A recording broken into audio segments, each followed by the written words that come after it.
Mesdames, Mesdemoiselles et Messieurs, bonsoir. Bienvenue sur Numidia News, dans cette édition en français de notre journal télévisé. Nous allons découvrir ensemble les titres qui composent notre actualité aujourd'hui. Nous débuterons notre journal par les actualités nationales, avec la suite de la visite du président tunisien Béji Caïd Essebsi, ainsi que la réception du ministre qatari aux affaires de la défense. Côté international, nous parlerons des combats à la frontière camerounaise entre les armées tchadiennes et camerounaises et les terroristes de Boko Haram, avant de nous pencher sur le cas libyen où 13 personnes ont été assassinées sur un site pétrolier au centre du pays. Nous finirons notre journal avec le sport où la Côte d'Ivoire d'Hervé Renard s'est qualifiée pour la phase finale de la Coupe d'Afrique des Nations au détriment de la République démocratique du Congo. Jeudi, le président de la République Abdelaziz Bouteflika s'est entretenu avec son homologue tunisien Béji Caïd Essebsi dans le cadre de la suite de sa visite d'État de 2 jours en Algérie. Les deux chefs d'État se sont entretenus avec plusieurs autres membres du gouvernement algérien, dont le Premier ministre Abdelmalek Sellel, le directeur du cabinet de la présidence Ahmed Ouyahia, le ministre des Affaires étrangères Ramtan Lamamra, mais également le ministre de l'Énergie Youssef Yousfi, où il sera question de nombreux projets d'accord entre les deux nations, mais aussi de sécurité afin d'enrayer le terrorisme dans la région. Dans le cadre de renforcement des relations entre le Qatar et l'Algérie, le ministre d'État qatari aux affaires de la défense, le général-major Hamed Ben Ali El Attiyah, a été reçu mercredi par le président de la République Abdelaziz Bouteflika. Cette rencontre, initiée par le vice-ministre de la Défense nationale et général de corps d'armée, Ahmed Gaïd Salah, intervient dans le but de tisser un partenariat fort entre les deux nations. À l'issue de cette entrevue, le responsable d'État qatari aux affaires de la défense a déclaré avoir discuté avec le président Bouteflika de plusieurs thèmes liés à la coopération bilatérale entre nos deux nations, tout en soulignant les relations fortes déjà existantes. Il a également ajouté que de nombreux projets sont prévus, notamment une collaboration sur le domaine militaire.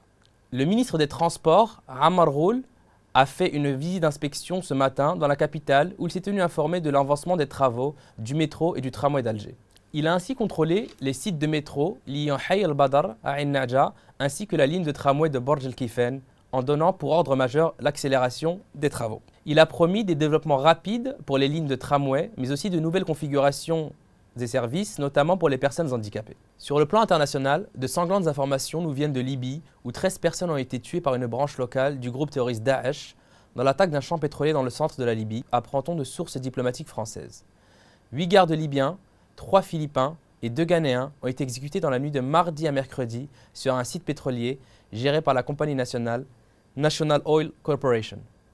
Ils ont tous été égorgés à l'exception d'un Libyen tué par balle, a déclaré un commandant des gardes des installations pétrolières. Au lendemain de la prise de Gamburu par les forces tchadiennes, Boko Haram a lancé une contre-offensive dans la ville voisine de Fotokol, au Cameroun, où elle s'est introduite dans la mosquée à l'heure de la prière d'Al-Fajr, en égorgeant de nombreux civils et en incendiant l'édifice religieux de la ville. Ce massacre a vite tourné à l'affrontement entre les troupes camerounaises appuyées par les soldats tchadiens qui ont repoussé les terroristes hors de la ville, nous rapportent des sources sécuritaires. Selon un bilan très provisoire, au moins 9 soldats camerounais et 7 soldats tchadiens ont péri, en plus des nombreux civils massacrés. Côté ennemi, entre 50 et 100 combattants de Boko Haram auraient été tués. Cette attaque intervient suite à l'assaut de l'armée tchadienne dans la ville de Gamburu face aux terroristes de Boko Haram. 200 de ses membres ont été tués dans l'attaque menée depuis la frontière camerounaise mardi et 9 morts sont à déplorer du côté tchadien, a annoncé hier à N'Djamena, l'état-major de l'armée tchadienne. Santé maintenant, où pour la première fois depuis 2015, les cas d'infection dus au virus Ebola ont été signalés en hausse sur la dernière semaine de janvier en Guinée, en Sierra Leone ainsi qu'au Libéria, a annoncé mercredi l'Organisation mondiale de la santé. Rappelons que depuis le début de l'épidémie en juillet 2014, 22 495 personnes ont été infectées et presque 9 000 personnes ont péri des suites de cette maladie, laquelle ne comporte pas encore de traitement curatif. Place au sport, avec la Coupe d'Afrique des Nations, où la Côte d'Ivoire, vainqueur de l'équipe nationale 3-1 en quart de finale, s'est imposée mercredi soir face aux Léopards de la République démocratique du Congo sur le même score pour le compte de la demi-finale de la compétition. Les hommes d'Hervé Renard ont dominé la République démocratique du Congo 3-1 grâce à des buts de Yaya Touré, Gervinho et Wilfried Cannon.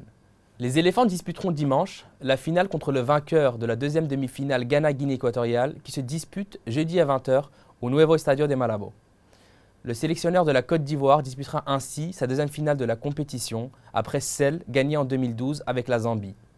Il espère ainsi, selon ses propos, décrocher un second trophée après celui de 2012. On en arrive maintenant à la fin de ce journal. Merci de nous avoir suivis dans cette nouvelle édition. Bonne soirée et à bientôt sur les antennes de Numidia News. revoir.